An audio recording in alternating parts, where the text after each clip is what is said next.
C'est le projet d'une passion entre une mère et sa fille. Anita et Sarah Berdugo ont écrit et dessiné ensemble Pourquoi tu pleures, un album pour enfants. Ce livre, réalisé pendant leur temps libre, est le second projet mené par le duo familial. Cette fois-ci, c'est les larmes, c'est un symptôme physique. C'est un sujet qui est encore tabou dans notre société. Les gens ne s'autorisent pas forcément à pleurer. Et donc, on a voulu expliquer qu'il y a 1001 raisons de pleurer. Pas seulement quand on est triste ou quand on s'est fait mal. Destiné aux enfants de 2 à 6 ans, l'album a pour but d'ouvrir la discussion entre l'adulte et l'enfant pour lui apprendre à ne pas refouler ses larmes. C'était très important pour nous deux que l'enfant n'ait pas de genre particulier, pour bien montrer qu'on soit une fille ou un garçon ou n'importe quoi d'autre.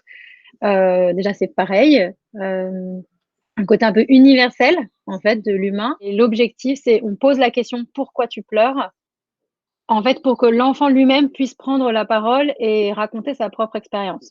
Anita et Sarah espèrent avoir autant de succès que pour leur premier livre, Le jardin intérieur de Léa, vendu en plusieurs centaines d'exemplaires, touchant même d'autres pays francophones. Une campagne de financement Ulule a été mise en place afin de soutenir le projet. Anita est aidée par 2 stagiaires pour alimenter les différents réseaux sociaux. On a pour objectif aussi, dans le cadre d'une campagne réussie, de pouvoir donner nos livres dans les hôpitaux pour enfants parisiens, l'hôpital Trousseau, l'hôpital Necker et l'hôpital Robert Debré, afin que les enfants hospitalisés puissent avoir accès à ce monde des émotions. Les objectifs initiaux de vendre 80 exemplaires ont d'ores et déjà été atteints, mais la campagne s'arrêtant le 15 décembre, Anita et Sarah ont bien l'ambition de vendre encore de nombreux albums.